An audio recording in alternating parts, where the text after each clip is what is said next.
าทอันยิ่งใหญ่ค่ะก็แบ่งเป็นห้องย่อยๆนะคะแล้วก็ห้องนี้ค่ะวิวสวยมาก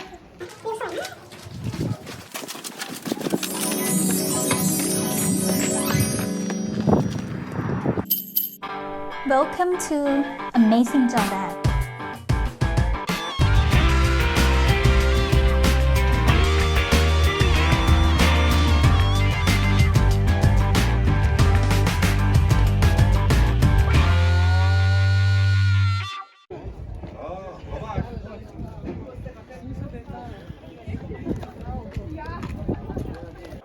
สวัสดีค่ะตอนนี้ก็มาถึงปราสาทคารักแล้วนะคะเรามาดูกันว่าเป็นยังไงบ้างนะคะที่ประเทศจอร์แดนค่ะเครักหรือคารักอยู่ทางตอนใต้ของประเทศจอร์แดนค่ะอยู่ระหว่างกรุงอัมมานกับสถานที่ท่องเที่ยวทางใต้อย่างเช่นเพตราหรืออากาบานะคะที่นี่ได้สมญานามว่าเป็น The largest Crusader Castle in Jordan หรือเป็นปราสาทสมัยครูเสดที่ใหญ่ที่สุดในจอร์แดนค่ะบนยอดเขาที่นี่เป็นแหล่งที่นักท่องเที่ยวจะมาเยี่ยมชมได้ใกล้ๆตัวปราสาททางด้านซ้ายมือค่ะก็มีร้านอาหารขนาดใหญ่ต้อนรับกลุ่มทัวร์เป็นอาหารพื้นเมืองแบบจอร์แดนนะคะบริการแบบบุฟเฟ่กินเสร็จแล้วก็มาเที่ยวชมปราสาทได้ต่อเลยค่ะเดินเข้าไปข้างในนะคะมาดูว่าวิวจะสวยขนาดไหนนะคะที่ปราสาทเครักนี่ก็เป็นโบราณสถานสมัยสงครามครูเสดที่ผ่านมาแล้วเกือบ1,000 ปีแล้วปัจจุบันปราสาทเครักก็พังทลายไปบางจุดแล้วนะคะโดยเฉพาะส่วนของหลังคาแต่กำแพงแล้วก็ห้องหับภายในก็ยังสมบูรณ์อยู่ค่ะเดี๋ยวเราไปดูกันนะคะนี่คือทางเดินเข้าปราสาทค่ะวิวจากทางด้านล่างนี่ก็จะเห็นวิวธรรมชาติทางตอนใต้ของประเทศจอร์แดนนะคะ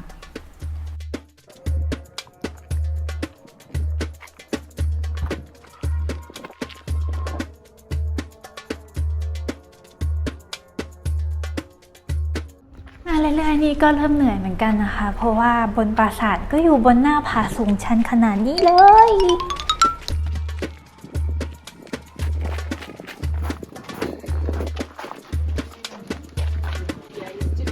แล้วระหว่างทางเราก็เจอกับนักท่องเที่ยวด้วยนะคะก็จะเป็นชาวยุโรปส่วนใหญ่ก็เป็นชาวฝรั่งเศสหรือว่าอิตาลีค่ะ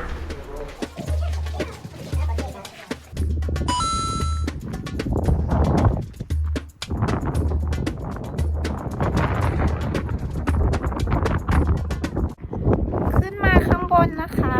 คาราคาโซก็วิวสวยมากๆเลยนะคะเห็นท็อปวิวของเมืองเป็นปราสาทที่สร้างสมัยสงครามครูเสดค่ะ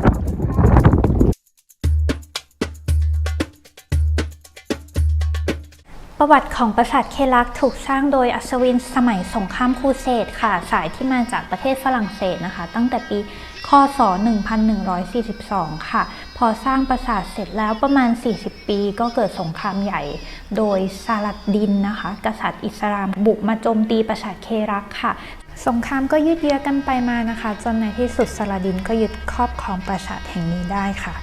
จากนั้นปราสาทแห่งนี้ก็ตกอยู่ภายใต้การปกครองของมุสลิมในภูมิภาคนี้มาโดยตลอดเหตุการณ์ในช่วงนี้ถูกสร้างเป็นภาพยนตร์เรื่อง Kingdom of Heaven ที่แสดงโดย Orlando Bloom มีฉากของปราสาทเครักอยู่นิดหน่อยไปติดตามชมได้ค่ะฐานทางสงครามยังอยู่เลยค่ะกระบอกปืนใหญ่ก็อยู่ตรงนี้ยาลาก็เลย Peace Position ข้างๆกันเลย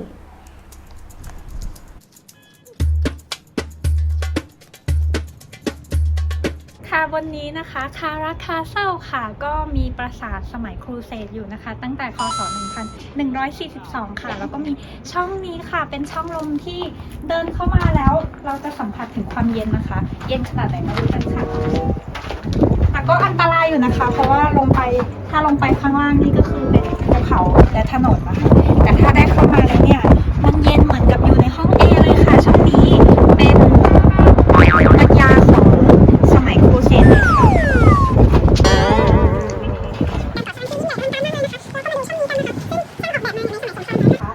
ทหารก็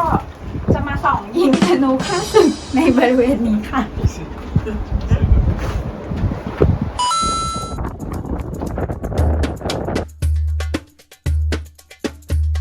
สิ่งที่น่าสนใจอีกอย่างหนึ่งคือมีสถาปัตยกรรมโครงสร้างในอดีตที่ใช้หินสร้างเป็นปราสาททำเป็นหลังคาอุโมงค์โค้งเพื่อรับน้ำหนักค่ะนี่เป็นแบบนี้นะคะ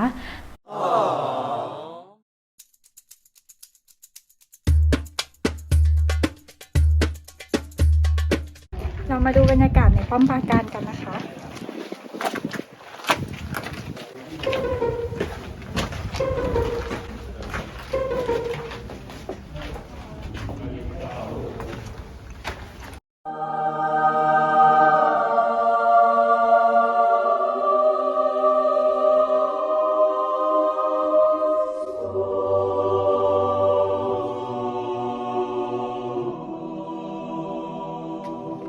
สถาปัตยกรรมอีกอย่างหนึ่งคือช่องแสงที่เจาะไว้เพื่อให้แสงเข้าให้ความสว่างกับพื้นที่ด้านในค่ะ สมัยนั้นเนี่ยโหทำได้ยังไงเนาะ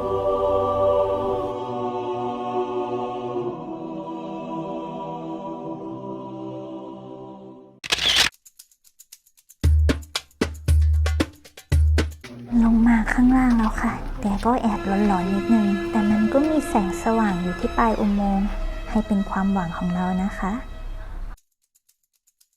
มาในปราสาทแล้วค่ะ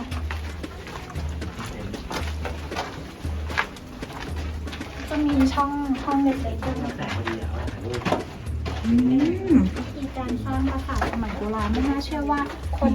1,400 กว่าปีก่อนนะคะสามารถสร้างสิ่งก่อสร้างได้อลังการขนาดนี้ค่ะก็จะมีห้องเล็กๆนะคะสำหรับการรับแสงแล้วก็รับลมน่าจะต้องเดินออกทางเดินแล้วค่ะก็ถือว่าเป็นภูมิปัญญาทางการก่อสร้างมากเลยนะคะคือสร้างเข้ามาเป็นเหมือนอุโมงค์แล้วก็จะเจาะเป็นช่องนะคะเพื่อที่จะให้แสงเข้าแล้วก็ได้มีการระบายอากาศนะคะเข้ามาข้างในก็จะมีหลายห้องมากเลยค่ะเข้าไปได้อีกค่ะภายใต้ปราสาทอันยิ่งใหญ่ค่ะก็แบ่งเป็นห้องย่อยๆนะคะแล้วก็ห้องนี้ค่ะวิวสวยมาก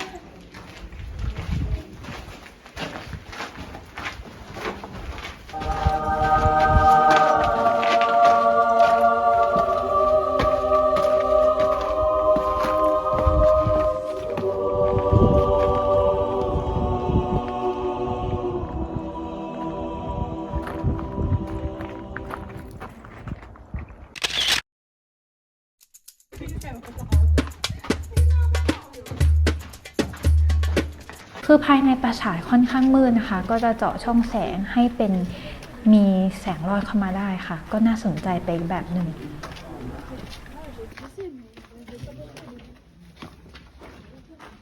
และรูปทรงของปราสาทก็เป็นทรงแคบๆแบบนี้ค่ะป้องกันการยิงโจมตีโดยธนูค่ะแต่ว่าสามารถยิงธนูตอบโต้ออกไปที่ข้าศึกได้ค่ะ